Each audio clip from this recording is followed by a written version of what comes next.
Good morning, everyone, and welcome to Hindsight Up Front, Implications of the Afghanistan Withdrawal for the Middle East and North Africa region. Thank you so much for joining us this morning. We're truly looking forward to this expert panel discussion. We are very pleased to be welcoming Ambassador Mark Green, President and CEO of the Wilson Center, to give us opening remarks. Ambassador Green. Thanks, Marissa. Hello, everyone, and welcome to the Wilson Center. Our mission, in the words of our official congressional charter, is strengthening the fruitful relation between the world of learning and the world of public affairs. There are few foreign policy topics more in need of that world of learning than the American withdrawal from Afghanistan, which is why we launched a series of discussions we call Hindsight Up Front.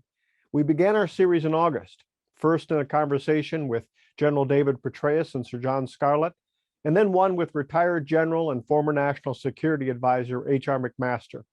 We then looked at the implications of the withdrawal for South Asia and then China and Russia, all featuring discussions with leading analysts on those regions. We then turned to a discussion on what lies ahead for U.S. policy in the future of Afghanistan, featuring a number of former senior officials with deep experience on this front.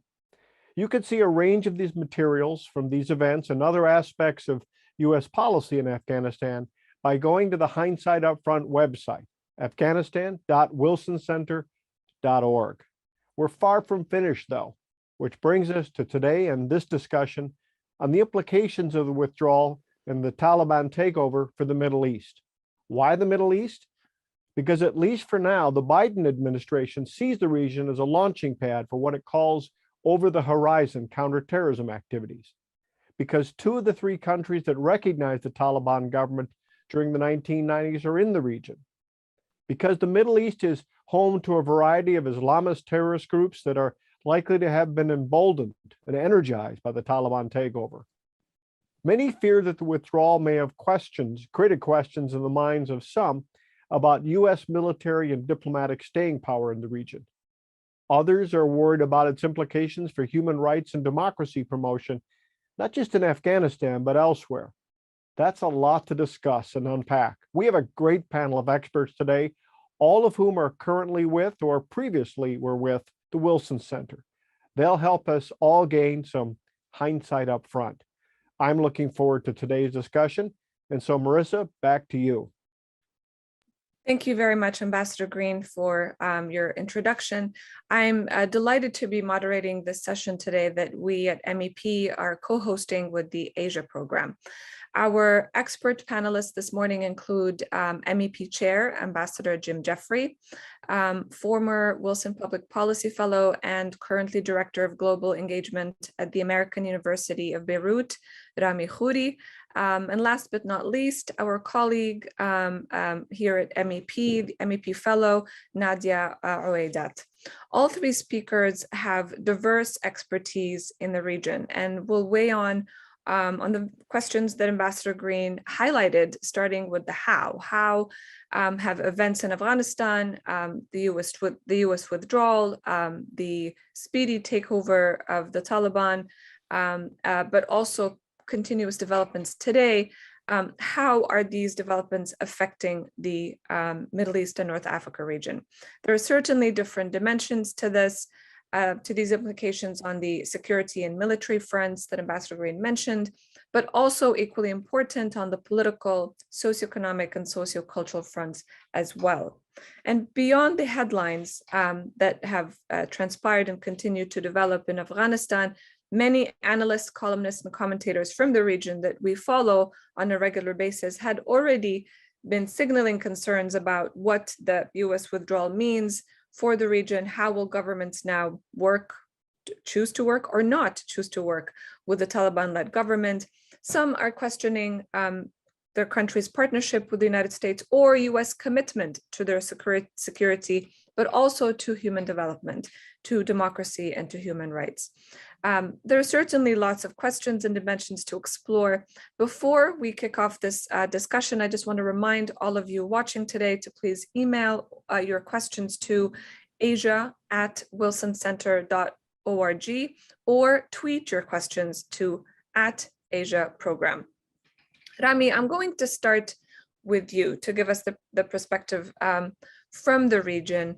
How do you think developments in Afghanistan have played out or continue to play out in the MENA region? What were reactions, not only from governments, but from others in civil society and just society at large? I'm happy to be with you all again.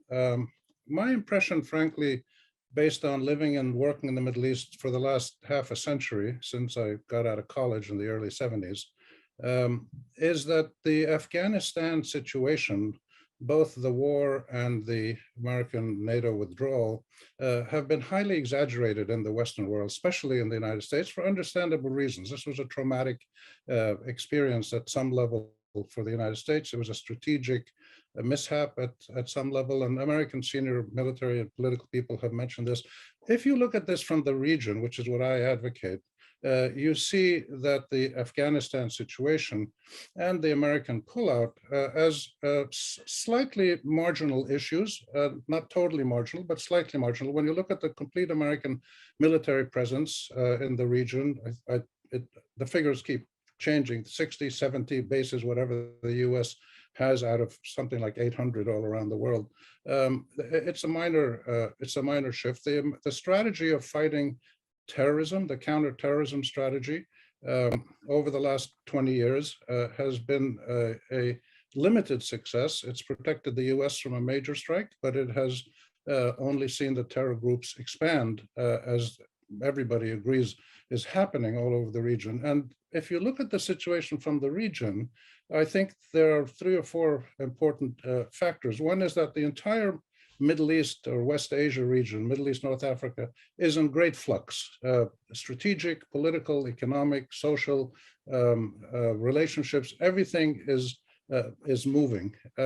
It's all in motion. Most people are following strategies of strategic expedience.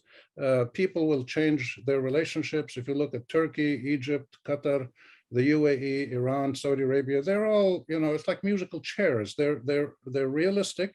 They understand that the world is evolving. The US pullout out of Afghanistan may signal to many that the US is not a reliable long-term ally, or that military power, much as the US and Israel have that advantage in the region, is not going to solve any of the big problems. So therefore, people are moving around, looking for relationships that are more useful to them. The US remains a huge military actor in the region. People understand that. They also are concerned, I think, largely that this over-the-horizon counterterrorism strategy is a recipe for colossal failure in the long run, because it hasn't really worked. It hasn't worked for the last 20, 30 years.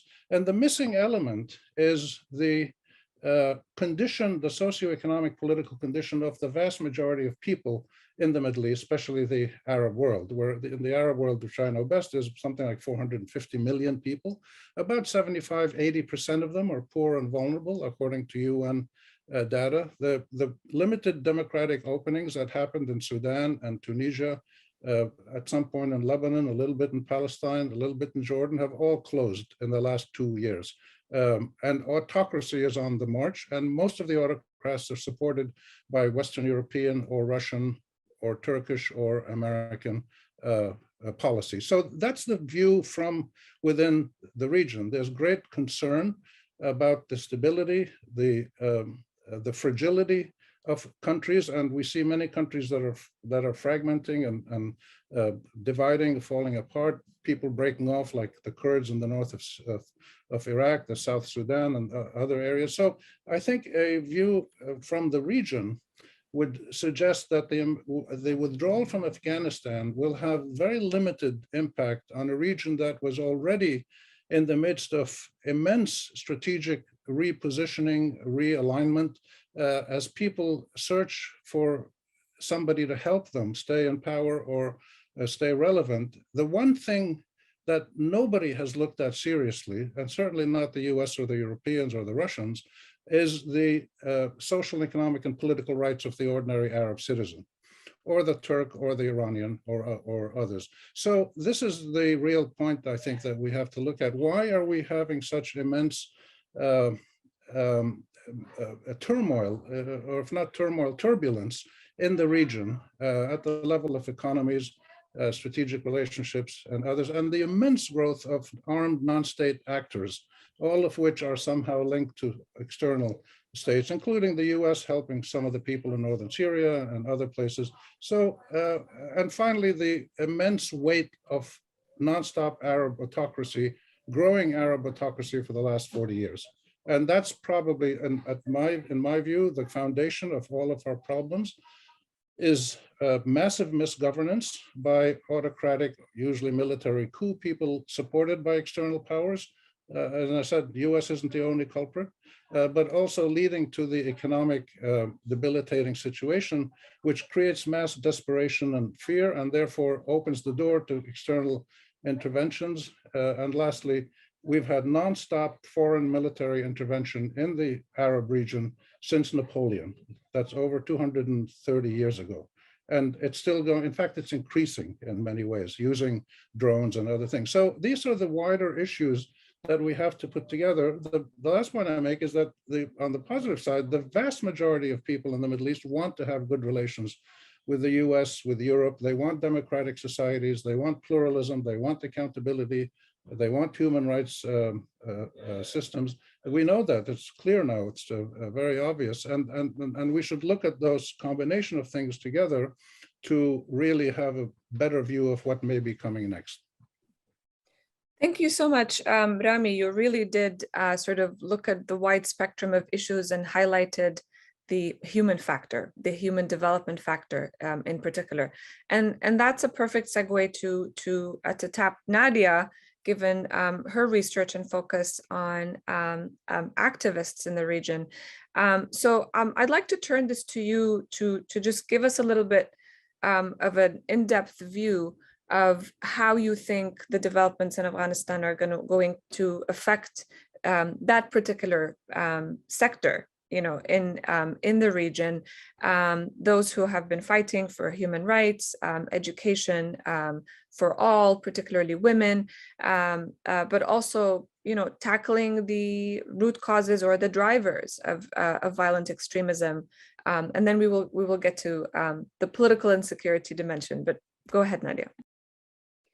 Thank you so much for having me, Marissa. So, following up on what Rami said, which is that people in the region want democratic governments, they want accountability, they want universal human rights. Western governments pay a lot of lip service to the importance of these values, but I am not sure, as somebody who researches the desires and initiatives of a lot of young people to try to get there, I'm not sure there's enough investment, in fact, to really translate these desires, this activism into a reality on the ground. So what can we do? What can we do? And how do we look at this to actually make a difference a decade from now? So one thing that is in our favor, actually a few things. One is, again, Rami mentioned that the region is in flux. So what we do now can make an enormous difference. We cannot just watch authoritarian powers provide millions, if not billions, in support of dictators and authoritarian governments, authoritarian ideas. And we just watch and hope for democracy to have a chance. We can't do that. We have to support our ideals like they support theirs. So how does this look like? What can we do? So one way that we didn't go about it right is that this is about strengthening civil society. This is about equipping this activist civil society with the skill set to actually have these norms on the ground. But this conversation is not a government civil society conversation. It is actually a conversation between two civil societies, between Western civil society and civil society in the globe. Their goals are the same. And in fact, civil society in Western countries, they've made enormous progress in diversity, in racial issues, in equality between men and women, in accountability in government. So this is a job, in fact, for civil society in countries that are free to operate and civil societies in places that are not yet, have that space.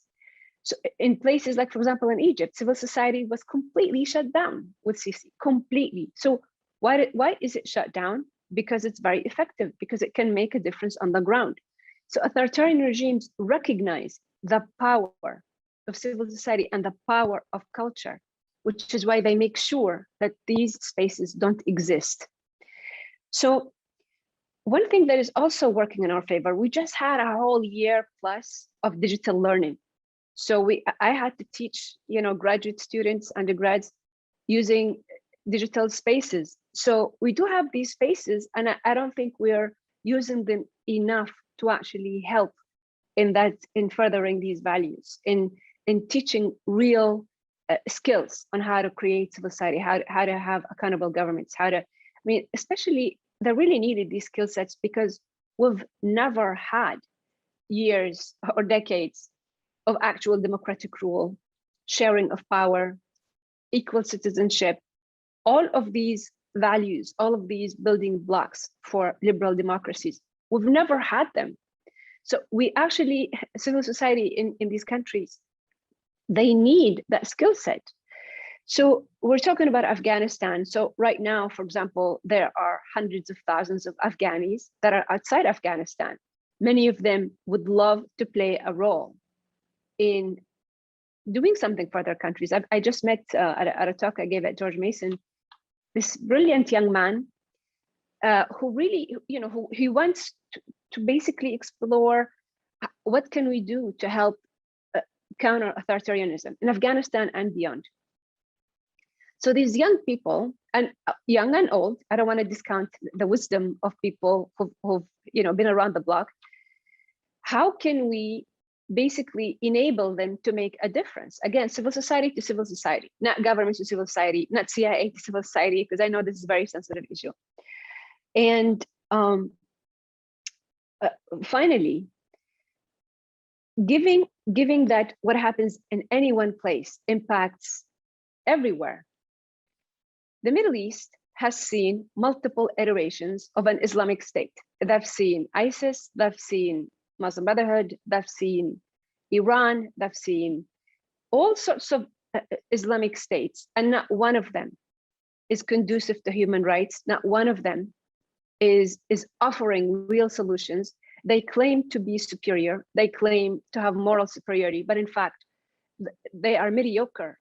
They can only prevail by force, intimidation, and abusing human rights. So I really believe that the Taliban is reinforcing the message that political Islam, Islamist governments are incapable of actually addressing the real problems of unemployment, governance, economic prosperity. I mean, the Taliban, yes, what an empty victory when the country is entirely dependent upon aid. They just deactivated half the population, the women. They're not able to participate in the economy. So this will only drive further the notion that this is not where the solution is. They are actually slowly but surely making sure that this idea of an Islamic state rather than a democratic one is defeated once and for all, one Islamic state at a time. And I'll just stop here.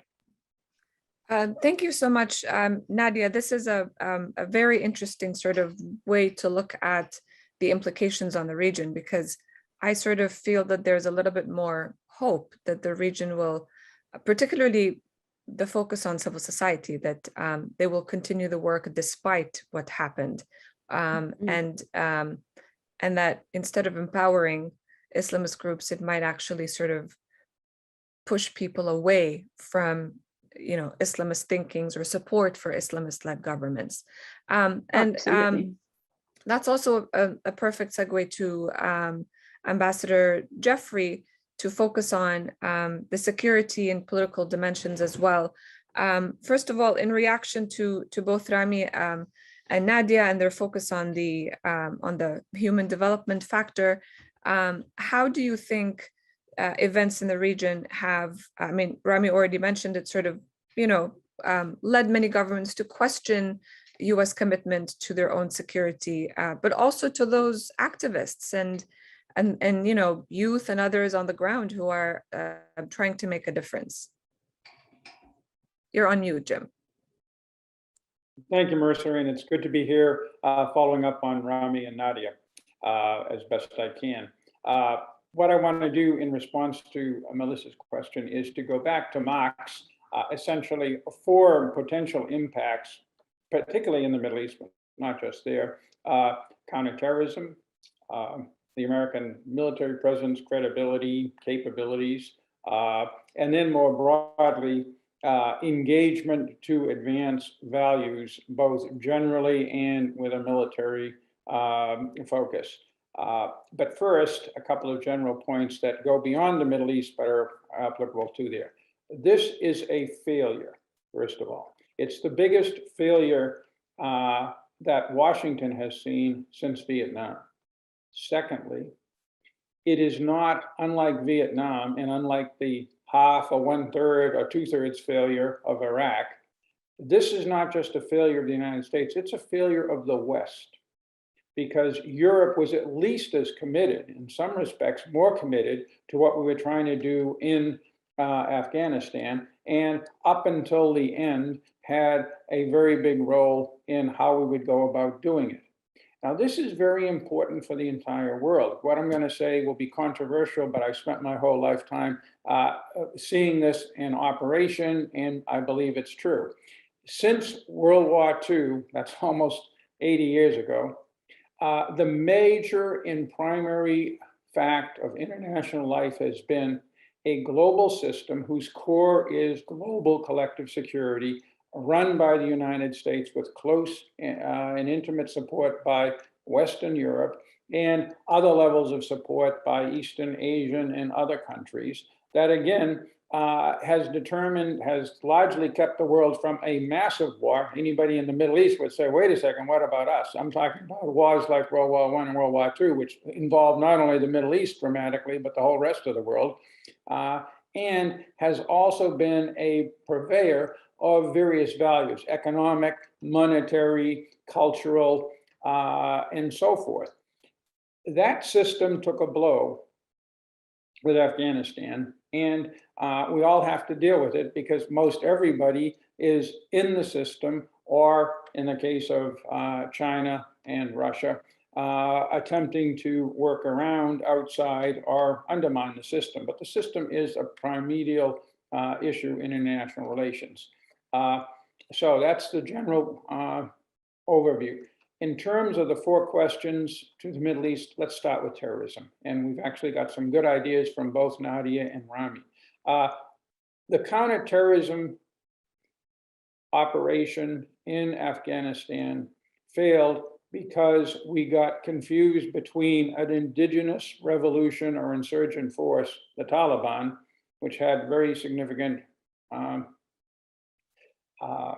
popular support, or at least popular acceptance, and who used terrorist tactics, terrorist actions, with pure counterterrorism, which began with Al-Qaeda and later involved the Islamic State. That didn't work out. At the same time, we haven't completed, but we've done very well in dealing with, Nadia mentioned it, the Islamic State since 2014. And there were different rules. First of all, in the places where we've had a few forces on the ground, what we've seen is either a rejection of the Islamic State by local populations, those are the Kurds of northeast Syria and northern Iraq, and the Shia Arabs of Iraq, and a partial rejection, partial growing intolerance when the Islamic State took over of what they wanted. Here, Nadia was very eloquent, among the Sunni Arab populations in Western Iraq and along the Euphrates in northeast Syria. And that is a model of a good, almost Colin Powell doctrine counterterrorism operation. We had a very small footprint, so we weren't, as General Abizaid, who knows the region well, used to say, we weren't creating antibodies. We were letting local people do this. We weren't dictating their whole culture and politics and governance like I was doing in Iraq in 2004. We were basically saying, hey, we're here to help you rid yourself of the Taliban, and maybe we'll rebuild some of the schools and wells afterwards, but it doesn't go beyond that. And that's been quite successful. Interestingly, where the terrorist threat in Syria, the ISIS Islamic State threat remains the greatest, is in those parts of Syria where there is a very unpopular government that oppresses the primary ethnic group, the Sunni Arabs. That is in the rest of Syria, not the northeast, where the Islamic State is still, believe me, flourishing. And so there's a lesson here for how we conduct counterterrorism operations in the broader Middle East, which includes but goes beyond the Arab world. Next, the American military presence. And here Rami summed it up. He's right. Look, I do this for a living and have been doing it for a living. I can't keep track of the number, how many tens of thousands of American troops in the region, how many submarines and aircraft carriers. There's a lot. They're in about 12 countries of the region. There is very strong muscle movement signaling by this administration that there's not going to be any significant withdrawal from the region. So in that sense, despite the talk of pivots to Asia, which is real and important, the Middle East remains important, and that includes important from a military standpoint, because there are major challenges from terrorism, from Iran, I think, to some degree from Russia in certain areas where there is chaos. Syria is a chaotic example. Libya is another chaotic example that tends to attract the Russians, where there is a requirement for that. There's a related question, however, which is the capabilities and the competence of that American military presence. And that has taken a real hit with the experience in Afghanistan, just like the competence and capabilities of the American military in fighting the Islamic State once the Obama administration got serious about it in 2015 goes to our favor. So it's kind of a glass half empty, half full. The other two areas are of some interest because they were addressed in detail by Nadia and Rami, and that is the underlying values and such. I can say, because I was involved in this at the beginning in the Balkans, that the model of the United States with the West, because that was the case in the Balkans as well as in Afghanistan, leading a multilateral coalition through military action against one part of a population whose values we despise, in order to advance values we believe are correct and values we believe are universal and values we believe that the majority of the population, A, believes in or should believe in, and B, will fight for. That whole concept, which began to a limited degree in Bosnia and then Kosovo, is dead. It's not going to happen. The militaries have been so burnt by that experience, beginning with the American military, but I know others that, particularly, for example, the German military, the French military, the British military, you are not going to see any support. The kind of fierce resistance we're getting from Colin Powell, much in the news recently with his death, to some of our adventures in the 1990s, you're going to see that 10 times in the future. The final question, and perhaps in some respects the most important one, is what about American sponsorship of these values? If not by military means, by, as Nadia said, by reaching out to the populations, by economic actions, by setting a good example, by putting pressure on those who reject these values in non-military ways.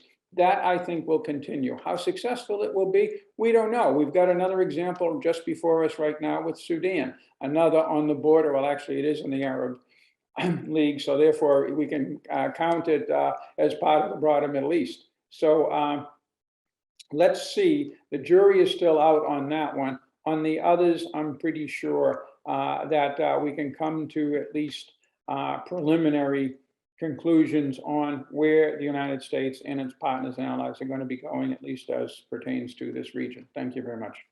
Thank you, Ambassador Jeffrey. Nadia, I'll get to you in a minute, but there's a lot there to unpack, and I guess try to also bring the conversation to other questions that popped up as all of you were speaking. One thing that that we had discussed also briefly, and that I heard from the three of you, with regards to a shift in U.S. foreign policy in the region, or the approach at least beyond just the military, and perhaps looking at security or using other tools in the toolbox to advance U.S. interests, and particularly security in the region, do you think that this will happen, given the Biden administration is at least more serious than the previous one about human rights and democracy? What does this sudden withdrawal mean for this particular agenda? And will we be seeing more regionalism? And by that, I mean more regional approaches, sort of solutions from within that only need some support, but not sort of an overall program that needs to be unfolded. Rami, I'll get back to you, and then Nadia, I know you have a few thoughts. You want me to go first? Okay. Thank you so much. That was those were two really great presentations, which touched on so many points, and I think clarified the nuances and complexities of all the things that are going on in the region and vis-a-vis links with foreign powers. The critical thing, I think, for us to do, I'll answer your, give me a minute and then I'll get to you.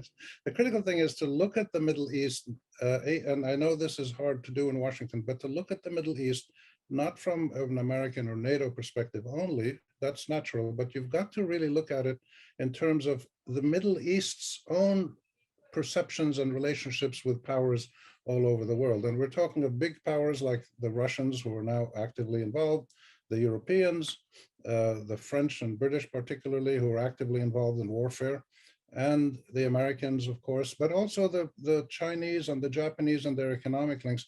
When you look at the world from within the Middle East, you see a very different picture. And also keep in mind that polling evidence, which we now have heavily for the last 20 years, repeatedly shows that the average ordinary person in the Arab world sees the US and Israel as their biggest security threat. And that changes a little bit, but it's always number 1 and 2. Some people see Iran, some people see others. So I think then we need a more comprehensive and accurate view of the relationships between US foreign policy, counterterrorism policy, values promotion, and the region. It's interesting that Israel and oil, which historically were the main reasons for the US to do what it does in the region, aren't that big an issue anymore. Israel is so strong it can protect itself. The US has committed by law to keep Israel stronger than any combination of its foes in the region, Arab or Iranian or whatever. This is quite extraordinary. Nowhere else in the world has the US said, we are going to make sure that one party in a regional dispute remains stronger than all the others. And this creates issues that the US hasn't really ever fully dealt with. So that's what I would mention to say. If we then look at value promotion, democracy and human rights, it's not a serious business that the US is doing. I've followed this for the last 50 years, like I said, as a student in the US and working in the Middle East, and constantly, and now I'm back in the US in Cambridge and watching developments. There's a lot of people, a lot of Americans, as well as people in the Middle East who would question if the US is fully committed to democracy in its own country. If you look at what's going on now with the constitutional issues, voting rights, redistricting, abortion controls, the battle between states and federal government, you wonder if democracy is really a fully validated system that gives everybody equal rights. It certainly is in the Constitution, and it certainly is among most of the people in Washington, but not all of the people, and then the state level is different. So therefore, I think we should stop talking about US supporting democracy and human rights. What we should talk about is the US and Europe and everybody else who's interested supporting fundamental dignity of life and the rule of law. And the people in the Middle East know how to do that. They've been doing this for thousands of years. So they just have never been given a chance. And this is where the bigger problem, I think, is the American and European and Russian support for autocratic regimes.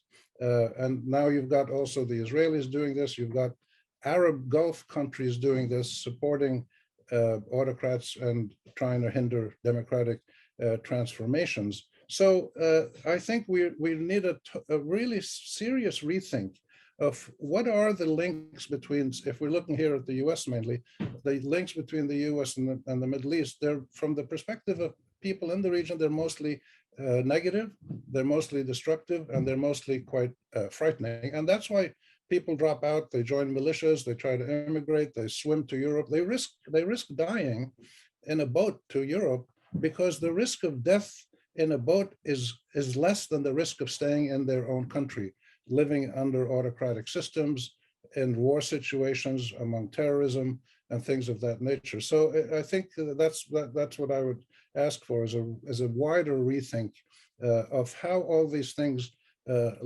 link together. And why is it that the terror groups are continuing to grow in the Sahel, in East Africa, all over the region? And presumably the Afghan situation is going to help this a little bit, but I don't think the Taliban are going to go actively hosting Qaeda again.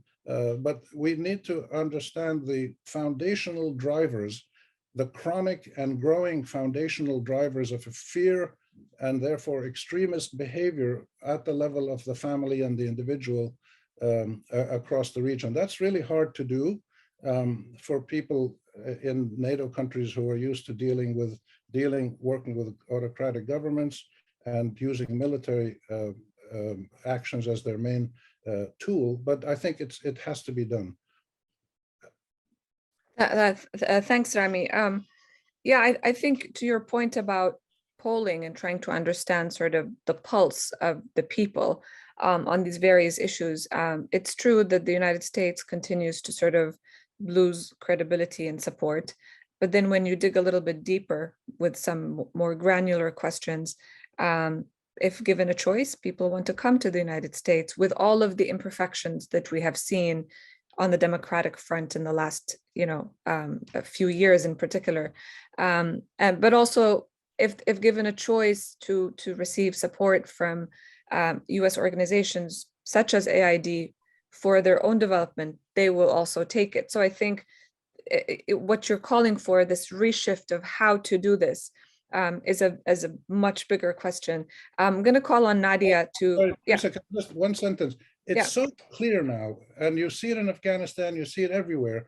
The vast majority of people in the MENA region in South Asia share American values, but don't like American foreign policy. That distinction is very clear. So how can we build on it? That's really the big question. Yeah. Thank you for that. Nadia? Thank you, Rami and Ambassador Jeffrey.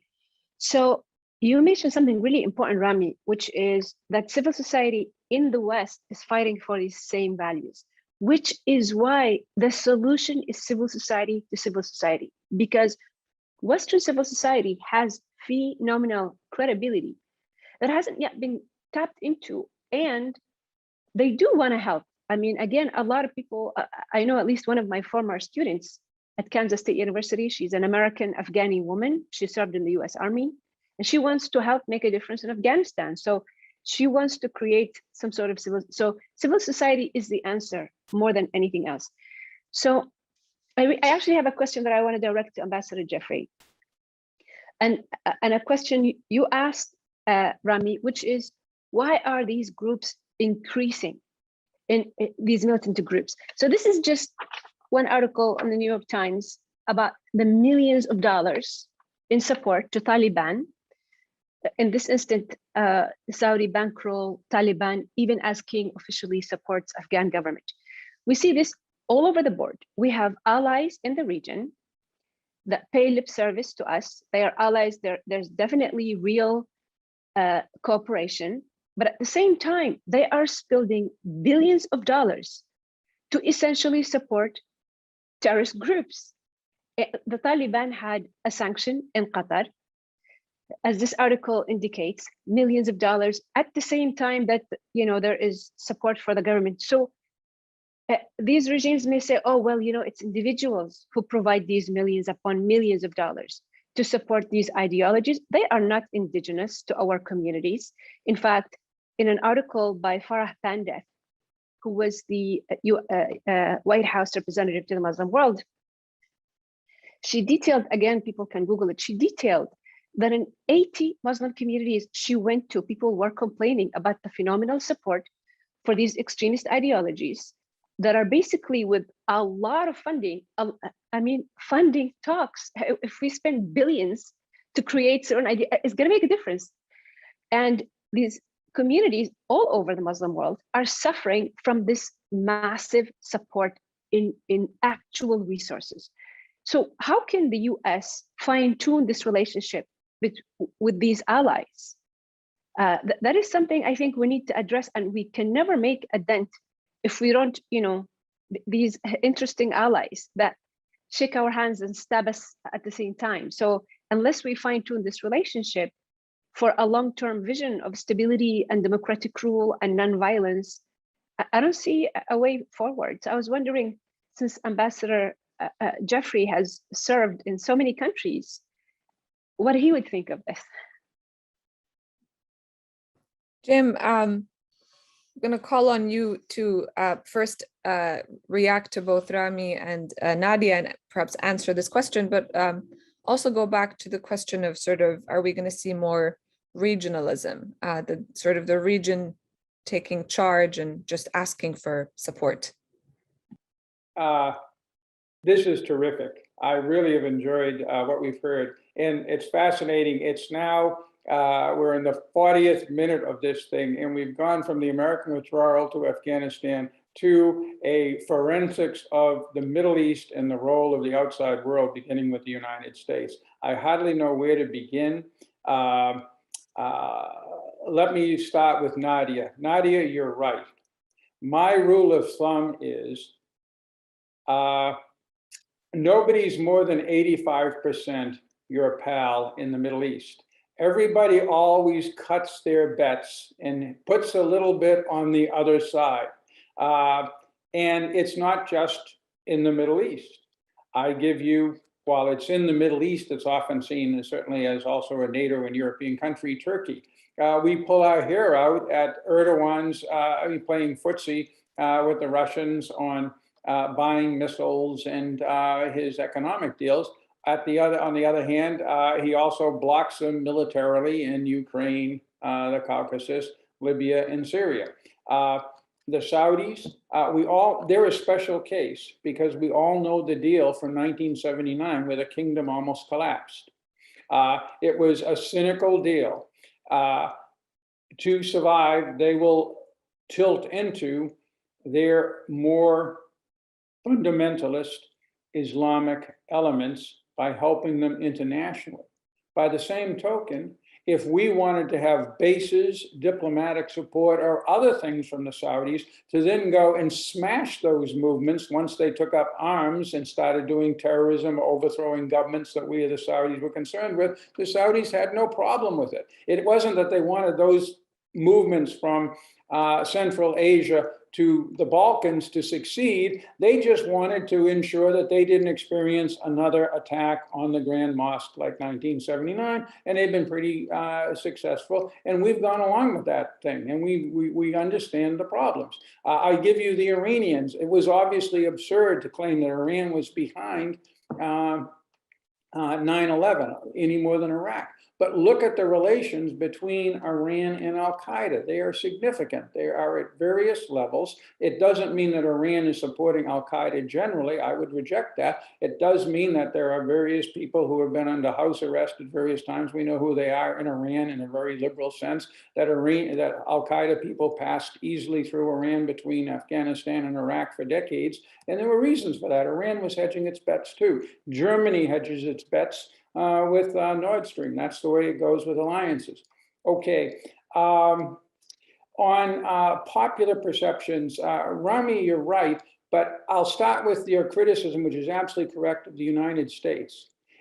We have to move from the idea that democracy is just what we, who are cosmopolitan, Europeans, Americans, to some degree, people in the Middle East, in the major cities with educations think.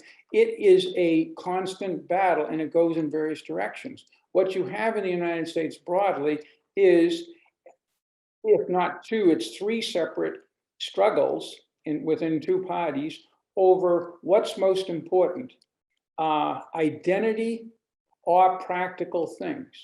And much of the response in the Republican Party that you pointed to as perhaps problematic for democracy reflects people who feel their identities are being challenged by the modern world, by Washington, by New York, by Wall Street, by universities and such.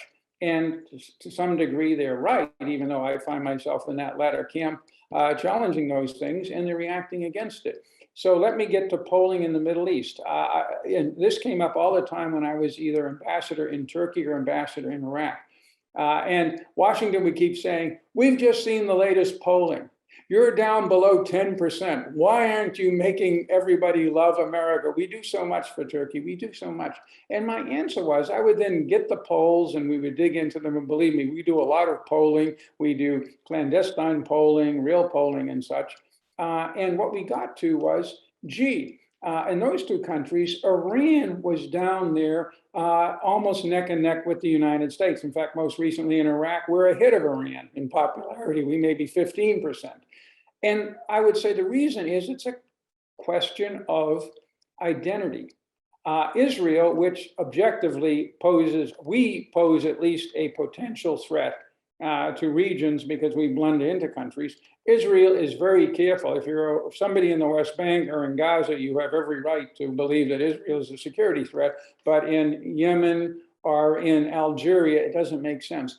But as an identity issue, Israel and the United States are the manifestations of a militarily powerful outside force that can call the shots potentially or actually involving your country, your people, your identity. That makes it a, quote, enemy, somebody to fear. Thus, even though the Iranians are, while not Arabs and not Sunnis, they're Muslims, they're also perceived among many of the populations, as I said, in both Iraq and Turkey, as people they don't want. In fact, I remember in Turkey, we said, who do they like? And it was like Borneo. It was some country that has absolutely no impact and no potential impact on their identities or on their threats. This doesn't mean this isn't a problem. It just means it's going to be hard to fix this thing because it is hardwired into how cultures come into each other. Marissa, you raised an interesting question that gets to the very core of how to do security in the world. There is one chain of thought. It has its center in New York, in Turtle Bay at the UN, which is that conflict between nation states, groups is the result of bad education, lack of understanding, not enough trust, not enough diplomacy, not working hard enough. The entire European Union was formed on that basis after centuries of horrific wars, internecine wars that tore it apart and finally left it a prey to the United States and the Soviet Union in 1945.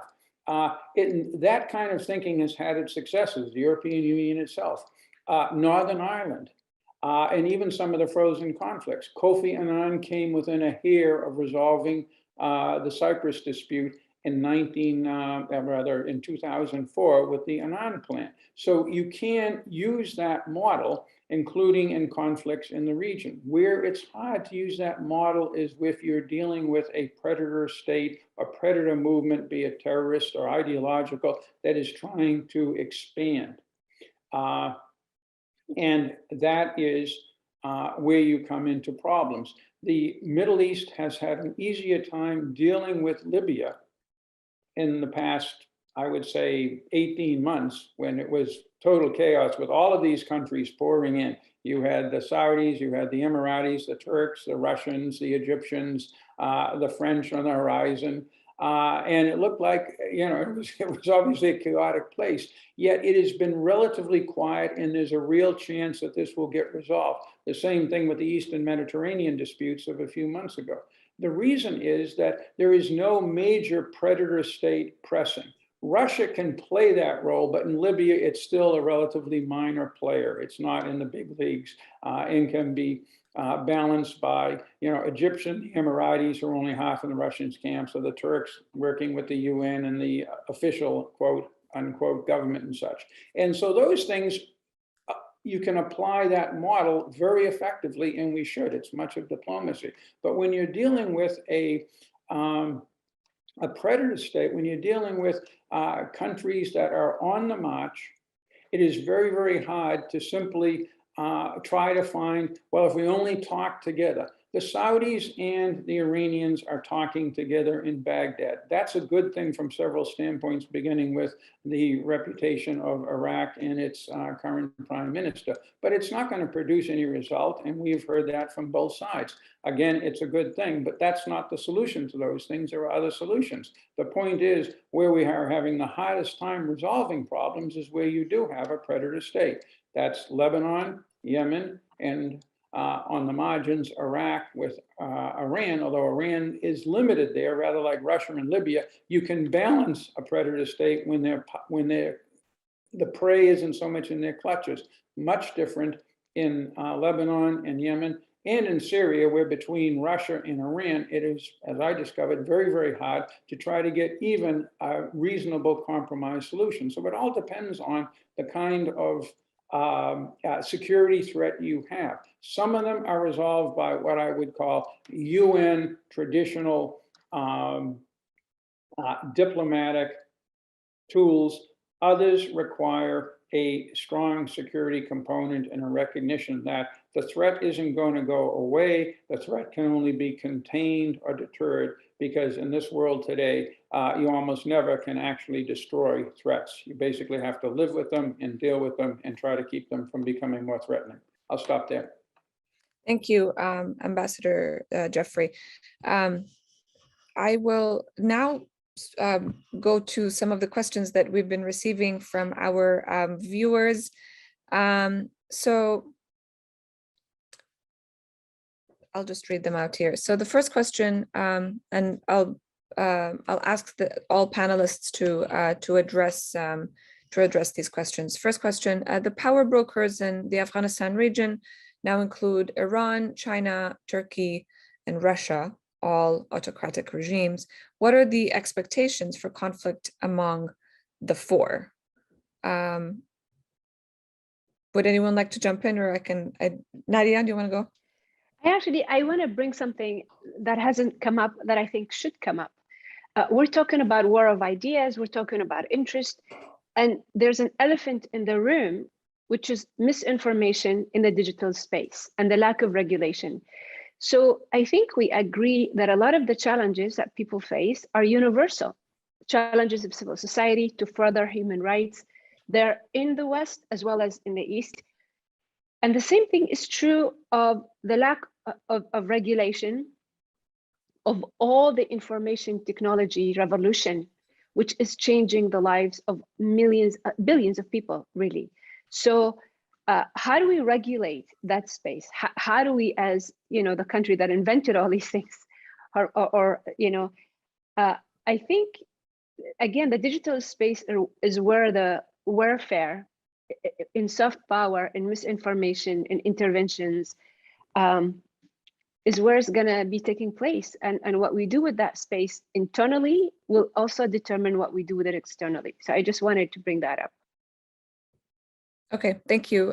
Thank you, Nadia. And that's certainly a space that other great powers have been using in basically disinformation and misinformation campaigns for various political reasons.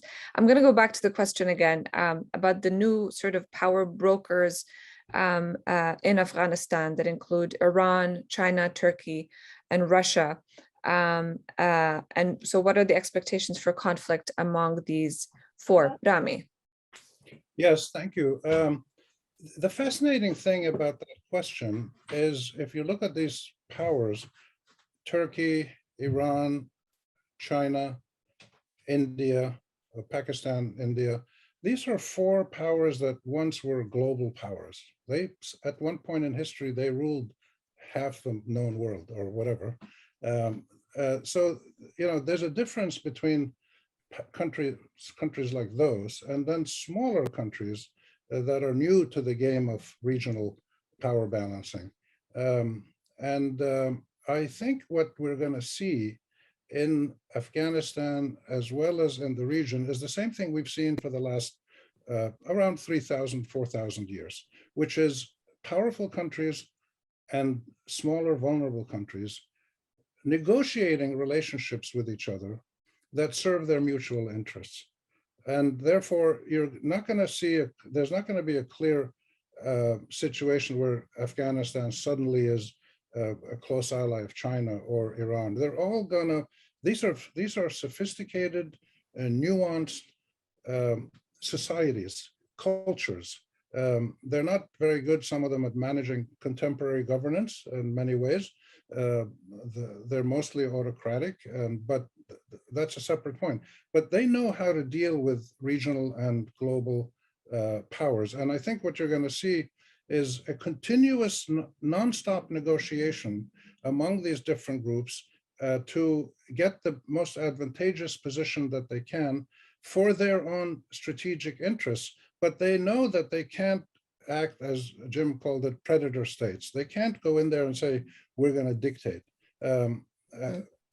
So I think we're going to watch a lot of talking, discussions, movements, jockeying for position, limited strategic agreements without any one external party being the main player in Afghanistan. The last point I'd make is the two most important elements in the MENA region, which I think applies to South Asia to a large extent, are that you have the emergence of regional powers now that actively get involved openly and quietly in regional conflicts. So Turkey, Iran, Israel, the Emiratis, Egypt is trying to get back into that game, not doing very well. So regional powers now have a huge influence on other states. And the second thing is the emergence of non-state actors and non-state armed actors. So you've got groups like the Ansarullah in Yemen, Hezbollah, the Iranian-linked forces in Iraq, the Kurdish groups in the north of Syria and Iraq. So these are huge new players, some of whom, like Hezbollah, are stronger than the states they live in and around them. So I think there's going to be a continuous give and take until there's a sort of a stability where the key determinant is going to be that nobody threatens the strategic interests of the other. And therefore, defining one strategic interest, real national interest, has to be the #1 priority for all of these countries. And also, I think, is a good yardstick for the US to use and other foreign powers. Now, what is their real strategic interest in the region? And I'll have more to say about that later. Thanks, Rami. Jim, you want to weigh in on this question of the 4 briefly, new players? Rami did a brilliant job describing it. What I want to do is not try to challenge it, because he's absolutely right. In fact, state that this is going to be a petri dish for what happens when you remove that major international player for the last 80 years, the United States, from the equation. Because other than some minor over-the-horizon counterterrorism stuff, and I think there's less there than people think in terms of what we can do, it's going to be exactly as you described.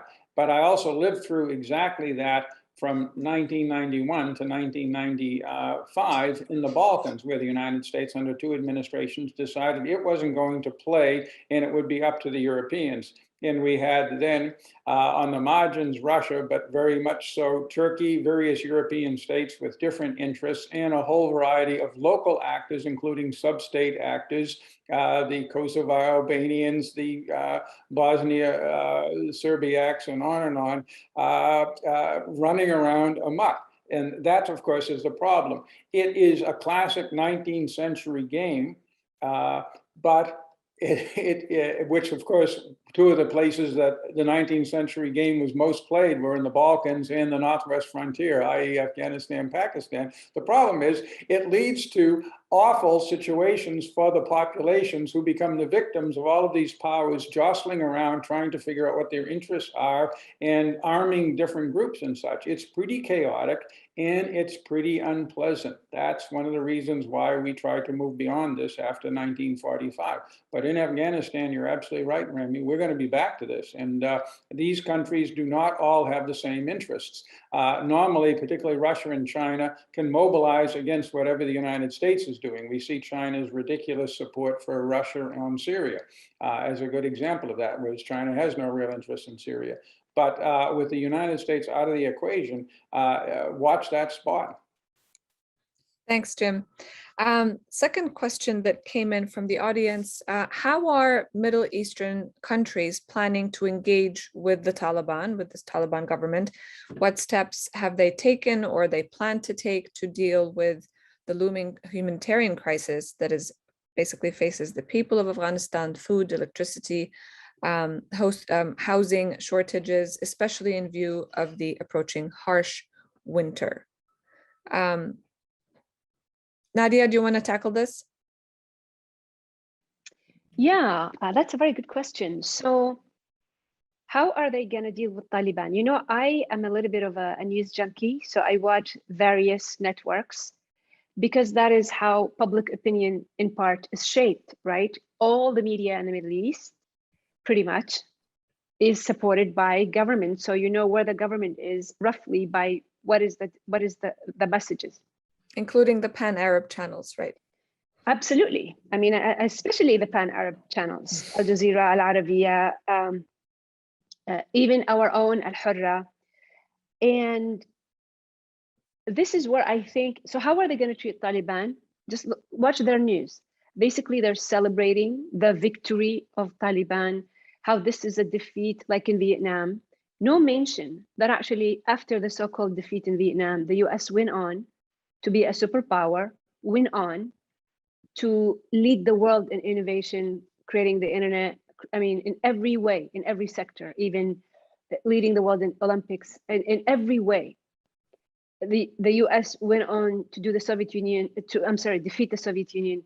So this is hardly a defeat for the US. This is a defeat for its image maybe, but in actuality, how the US was impacted by this, it's more sentimental in some ways, So this is why it's really important that Al Hurra especially, I really believe it has an important role to play still, but other networks that have space to be more objective, that they cover that this government is completely failing, is incapable of governing. It's a lot easier to destroy something than to build.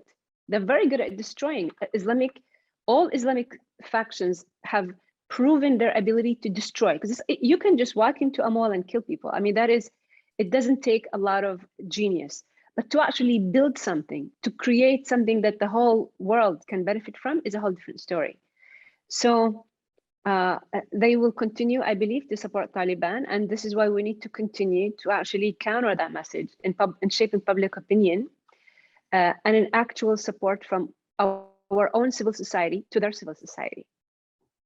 Rami, do you want to weigh in on this as well? Not just in terms of how the governments will engage with the Taliban, but also how will they also pitch in to address the humanitarian crisis that is looming? You're talking of the American government or our Arab No, government? governments in the region, Middle Eastern countries, yes. How will they react?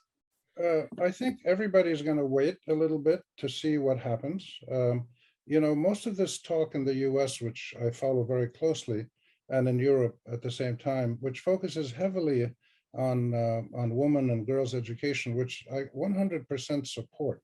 But this is not the major strategic issue that countries are going to use to determine how they deal with the Taliban. I think these kinds of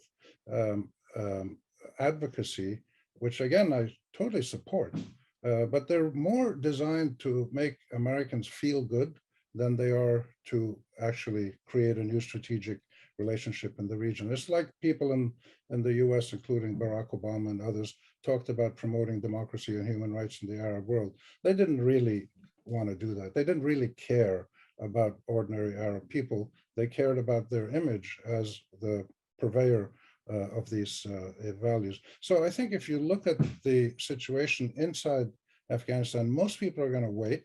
There is intense pressure on the Taliban to be more amenable to women working and girls' education. There's signs of that. Hopefully it'll continue. It's going to have to evolve at a pace that is acceptable to the people in Afghanistan. You know, there's terrible stuff going on in Burma, and there's terrible stuff going on in North Korea and other places in the world where dictatorships work. And we can't address all of these. We have to strategically look at what is good for the people there and hope that their governments will do it, and what impacts us, whether in the Middle East or the US or Europe or wherever we are. My analysis over the recent years has been that the Middle East has lost its strategic importance to the US.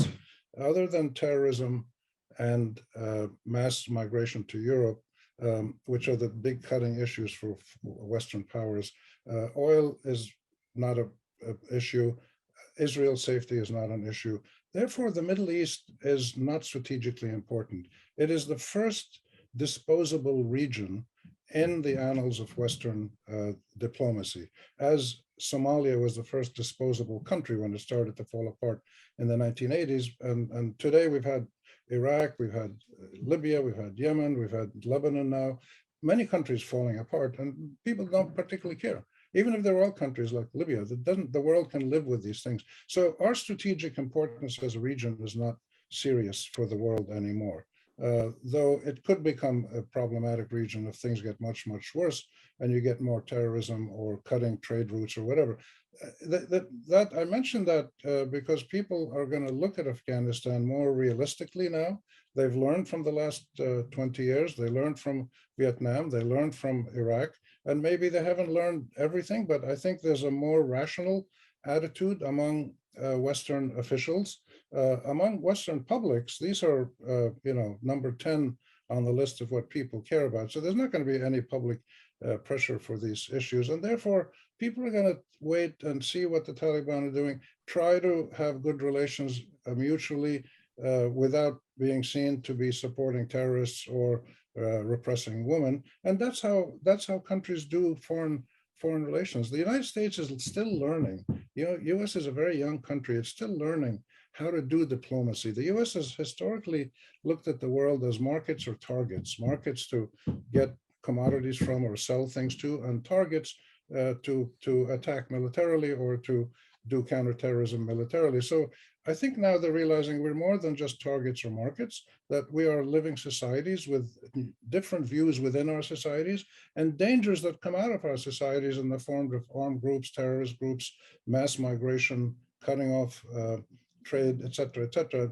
So I'm sensing more sophistication, more realism in the United States. It's still, though, heavily influenced by Israel and the Iran situation, disproportionately influenced, and that is slowly going to change, I would guess. So I'll stop there.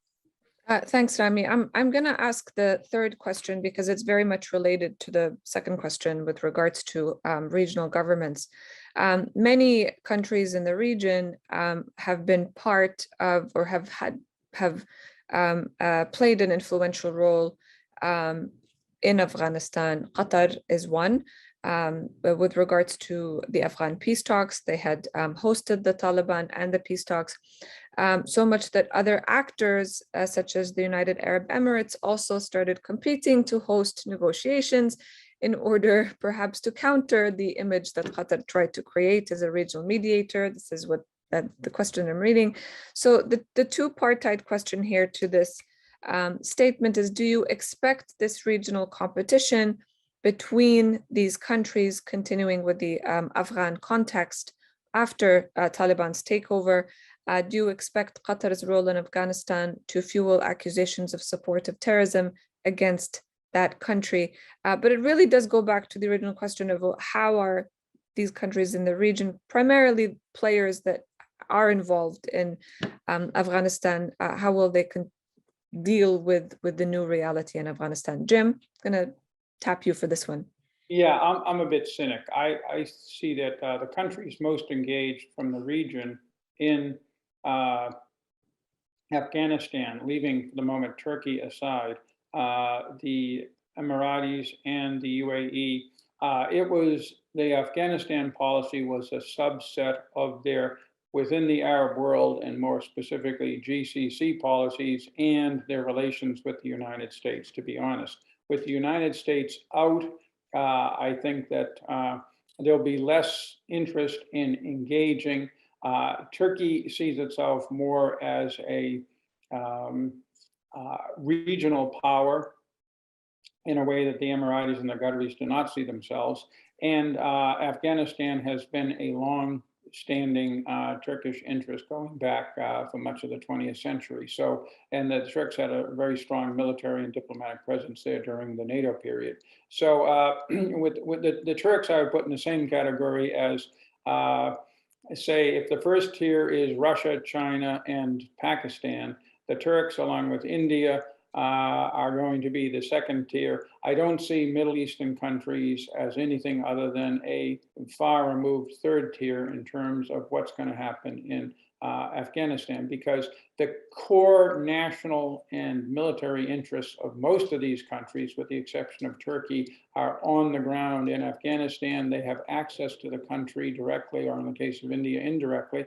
And they also have deep pockets when it comes to their security concerns that will allow them to balance whatever dollars or rubles or whatever are flowing around from the Gulf.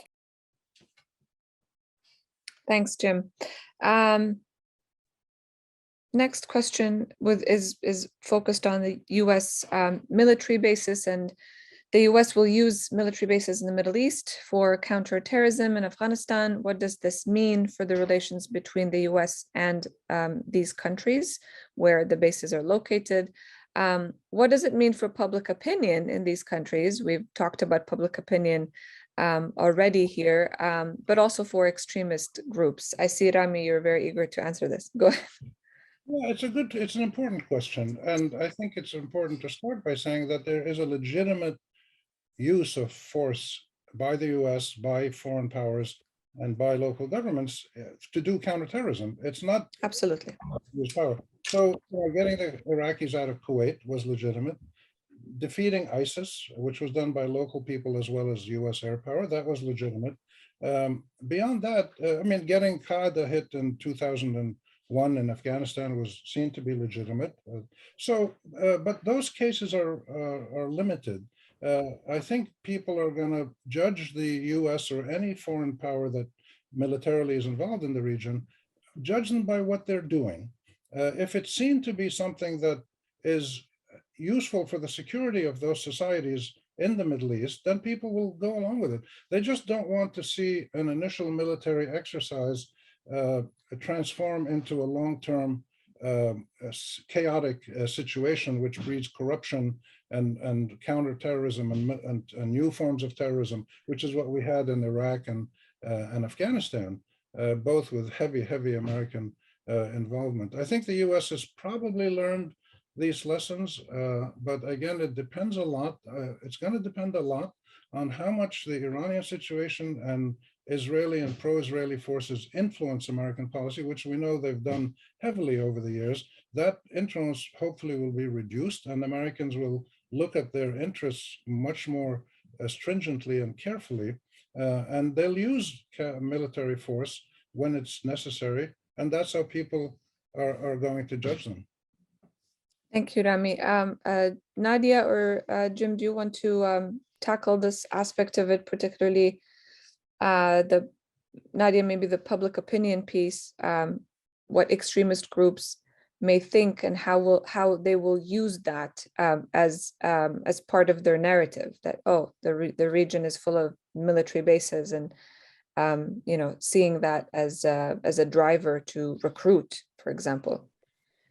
This is an old story that has been used and exploited, and people used to get behind it, but I'm not sure they would anymore. I mean, again, like both Rami and Ambassador Jeffrey just said, that there's a sort of a realism that people, a hard-won realism that even if there is militaries on the ground, that doesn't mean that ISIS is the solution. That in fact, these extremist groups have anything to offer the region except for terror.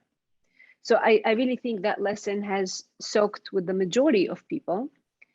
And the other thing is, the reason why a lot of these terrorist groups are expanding, even though they are, definitely a small percentage, but a small percentage can do phenomenal damage, is that again, they do have resources. I mean, without resources, these extremist groups cannot go far, and weapons and all, these are very expensive resources. So why don't we try to dry out these resources? And the second thing is, like Rami said, if it wasn't for the active military interference of the US, ISIS was taking over parts of Iraq and Syria, forming its own country and terrorizing entire populations. So there is a legitimate use of force. Our so-called ally will continue to allow spaces to shape public opinion against the US. But I think this is why we need also to use our own platforms, like Al-Hurra, like many other platforms, to counter these messages and show with facts how this is not true. Thanks, Nadia. Ambassador Jeffrey. Sure. We're actually not going too far afield. This is an important point. As one who's been on the ground getting permissions to do things from bases, I can tell you, every country in the region that has American bases, this is not going to be a popular thing to say either for the governments and maybe some of the people, has absolute eyes on, at least to the general, what we're doing, and can stop it in a heartbeat if that government wants it. 1985, Turkey blocked the use of the 401st F-16 fighter wing at Incirlik Air Base from intervening in the TWA hijacking by threatening Syria. 1996, Kuwait, of all countries, when Saddam, some of you will remember, mobilized forces in support of Barzani against Taliban and retook Erbil, his first major military operation since seizing Iraq, since Kuwait. We mobilized a brigade to reinforce Kuwait. Kuwait delayed a day before giving us permission to make the point that it wasn't happy that this was announced publicly in Washington before the Kuwaitis had said yes. This is my experience day in and day out in the region. It's real clear. If we're going off to bomb terrorists, everybody is happy because governments see the benefits of it and there's not much popular opposition. If we want to go off and bomb Iran from a base anywhere in the Gulf, the answer is, and it's been this way for over a decade, are you crazy? Look what they're going to do to us if we allow you to hit them out of our country. This is a major complication for American strategic planning, frankly. I mean, this is really interesting because, I follow what columnists and what, social media says about all of this, or people on social media engage on new military agreements or bases. And there's initial criticism, of course, by the people. Why should we be housing the American military? What does this say about us or our sovereignty? All these different questions pop up. But then when you ask these same people about their concerns or their support for the military in their own countries, security continues to be a number one concern for them, and support for the security establishment or the military, and we can look at polling, continues to be much higher than their support of governments, right? So this is sort of, as Nadia said, perhaps it's an old narrative that keeps on playing in different ways. Rami, you wanted to add something? Yeah, I want to follow up on something that Nadia mentioned, which is really important and fits into a lot of what we talk about. Like governments in the region, like non-state actors, like foreign governments, they're all evolving now. They're recalculating. So have the terrorist groups. And one of the really important developments of the last, I would say, 8-10 years has been the groups like Qaeda, Shabab, some of the groups in local groups in Syria and Idlib and that area where they're now concentrated, in Yemen. These groups are looking now more carefully at how they can generate legitimacy for themselves among local populations where they might be in power. If they took power militarily, they realize now that they can't perpetuate their incumbency or their rule purely by military force. So the first thing ISIS did when they created their so-called state was they made sure the bakeries were open 24 hours. The people in the terror movements understand that legitimacy, the link between local populations and the rulers, is critical for enduring. And I think the Taliban are going to get this same situation pertaining. They're going to understand that they can't just rule by force. They've got to, and they have much more challenging humanitarian socioeconomic conditions in Afghanistan. So I think we need to watch the, let's call them the radical extremist militants, Islamist militants. Some are terrorists, some are just radical extremists, how they evolve to continue to try to generate legitimacy rather than rule by force. It'll be also equally interesting to see how Islamist groups in the region are watching that situation in Afghanistan and how the Taliban will evolve as necessary. There are a few other questions that I'm going to try to sum up because I want to have some time for one key takeaway from each one of you. So one question that came in through the Middle East Programs portal, is it possible for civil society actors in the humanitarian community to target vulnerable Afghans without having to work through the Taliban? Nadia? So I do believe it is. Like I said, we have had at least a year of education, legitimate education through online spaces. So I think that it's important for the US and other countries that are giving Taliban aid in order to keep the country going, that they make it contingent upon the right to have access to information, the internet, because again, the Taliban needs these other countries to continue to function. Otherwise, they have a civil war all over, and that will not bode well for what they've done for the country. I mean, their popularity would only sink if the country, because of what they did, descended after 20 years of semi-stability, 20 years of people participating, all sectors of society. All of a sudden, because of what they pulled off, people are suffering, the country is in civil war, the country is descending into chaos, poverty, insecurity because of them. So they have an invested interest to actually allow, some room for negotiation. So I do think that right now, I mean, they can't even stop it if they want it. They can't bring back people to the dark ages. Everybody has a cell phone. Again, we do have means. Western countries do have means to enable that digital space. And I do think this is where most of the work will be done. And we have to think long-term, not just short-term. I mean, how long does it take to, on a degree, how long does it take to build a human being? I mean, it takes a lot longer than to kill people. So we have to really be patient and think, like you said, have strategic patience as we invest in rooting these values. Thanks, Nadia.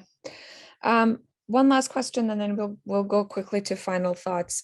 Given the impact and speed of what is happening now and likely to happen in Afghanistan, from economic pressures and decline, humanitarian suffering, growing terrorist activity, migration, do outside countries, including countries in the Middle East and North Africa region, have time to wait? I'm going to start with you, Ambassador Jeffrey. In terms of some kind of solution in Afghanistan, they have plenty of time to wait because nobody thinks that they have a way to really influence what's going on there. Nadia has indicated that there are ways through social media, and she's right. But nonetheless, that isn't a government action plan typically. It's the action plan of other civil society groups who will be active. Again, you have a set of powers who see their existential interests involved in Afghanistan who now are in the driver's seat, and they aren't shy about using classic hard power to achieve their results. Nobody's going to get in the way of that if the United States isn't, and the United States and its European allies obviously will not. In terms of the larger region, I think that, again, we're in a better place now than we were 2 months ago. People are calmer about what has happened in Afghanistan. The Biden administration has done a pretty good job reassuring everybody who's charged to Washington from all of our key regional allies to talk to us that we're not leaving the region. And I think that people will probably see Afghanistan as a one-off more than it is something that indicates the future of the United States in the region. Thank you, Ambassador Jeffrey. Rami? Yeah, I think there is time. I think people, Ambassador Jim is correct, that people are more calm. They've, this is the second time they have to deal with Afghanistan, and they're much more realistic.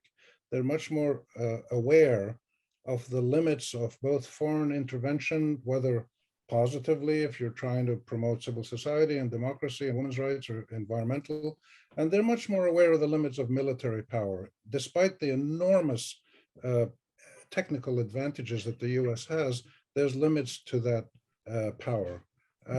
And the issue of stability in these countries and legitimacy of governance and quality of governance will require some time, probably a year or two, to clarify themselves. I am convinced across the Middle East, and I'm sure it's the same in Afghanistan, even though I've never been there, but I'm sure this is human nature, that ordinary people will put up with hardships in jobs, income, whatever, if they see better days coming ahead. People by nature are relatively patient and realistic. If they don't see better days coming ahead, they will revolt, they will rebel. We've seen it so many times Or leave. Pardon? Or leave. try to leave, yeah. If they can. But the pressures on all these societies because of population growth, water shortages, environmental distress, and now climate change is overshadowing everything. I think the idea of global competition is less intense now than it was certainly when I was in college in the 60s and 70s. Yes, China has risen as an economic power, but China does not want to do great political feats around the world, at least not yet. So I'm much more hopeful. Thanks, thanks, Rami. So we have time for one quick sort of takeaway from each one of you. I think my takeaway was that as much as we try to sort of limit the conversation to the implications of what's happening in Afghanistan on the Middle East, the conversation always veers towards, well, let's talk about the root causes of what we see in the region. And I think that's quite unique about the Middle East, and how and sort of reinforces the notion that it will continue to be at the core of developments worldwide, because it stays very central to US national security. So one final thought from each one of you, keeping in mind sort of the discussion that we had and the first question that we kicked off with, and that is, how do we see things playing out in the region in light of developments in Afghanistan? Nadia, I'm going to start with you. Thank you. Marissa, I think it's very clear to all of us that there is a tension, if not outright war, between the forces of authoritarianism and the forces that want to see more democratic practices, accountable governance, human rights. And these forces, one side is unleashing all of its weapons, money, spyware, every weapon at its disposal. And we, I like to believe, all of us are on the side of wanting to see more human rights, more stability, more sound governance. We also, and those who are on our side, we need to be very proactive. We cannot afford to just sit and just hope that the legitimacy of human rights, the legitimacy of stability and sound governance will by itself survive without any help from outside. We have to be proactive. Thank you. Thanks, Nadia. Ambassador Jeffrey. On the security portfolio, United States coming to the rescue is not going to be taken for granted, particularly in a period after this, just as it wasn't taken for granted after Vietnam. On the other hand, people aren't going to rule it out. What they're going to do is to see what the Biden administration does in concrete cases. Does it pivot its forces out of the region? Does it, who does it talk to? Who travels to the region? Who does President Biden meet on his trips abroad? So far, in the last 2 months, they've done a really good job of reinforcing the fact they want to stay in the Middle East and be a player. And that's good. We'll see if it continues. But these are all easy. This is 45 minutes with, the difficult President Erdogan and that kind of thing. That's very different than a real crisis. It was very different than what they had to do with Gaza a few months ago. So we'll see how they do. In terms of the American Democratic agenda, there'll be a certain amount of cynicism both in the region and in Washington about the ability of the United States as a state to do that. US actors through social media, through voluntary actions and other things will continue to play perhaps an even greater role, but nobody is going to expect the United States to put this at the top of the agenda because we've done sufficient damage to the security side of our overall regional role that'll have a primary focus for the months ahead. Thank you, Ambassador Jeffrey. Rami. Yeah, I think a couple of things that we should pay attention to. My guess is we're going to see much more involvement in Afghanistan by international groups, whether governmental, like the UN, or independent international big INGOs that deal with humanitarian and other issues. They seem to have a little bit more legitimacy than individual countries going in and trying to help out. Second of all, I think the fundamental criterion that we should look for and try to promote if we can in Afghanistan is the rule of law. The rule of law doesn't have to be Western democracy. You can have rule of law under Islamic Sharia, as long as it's the rule of law that is accepted by the people and treats all people with dignity and with equal rights as they define it. So we have to be humble in this situation. Tribal law, Islamic law, constitutional law, international law, there's many kinds of law, and they are only important insofar as they are legitimate in the eye of the beholder, the people who live under that law. And that's what I'm looking for very much in Afghanistan. And thirdly, I'd say it's positive that people are a little bit more mature and more relaxed about what's going on in Afghanistan. There's a lot of conflicts all over the world. There's suffering people all over the world. Those problems are generated locally and have to be mostly locally resolved. And since this is the second time around for the Taliban, I'm expecting them to be different than they were the first time, but we'll wait and see. And finally, I would disagree with both my colleagues and friends. I would not pay any attention to social media. I would not pay any attention to columnists. Me having been both of those things, I think the media has become an entertainment, commercial, ideological business, and I've spent my whole life in the media. I think it's a good way to get a feel for what people are thinking, but the problem with social media and columnists is that they're heavily influenced by ideological forces. They are home to a lot of nutcases and extremists, and they're more entertainment than knowledge-based. So we need to watch them, learn from them, but not use them as a primary lens to understand what is going on in the world. Rami, you just gave us a great topic for another panel discussion.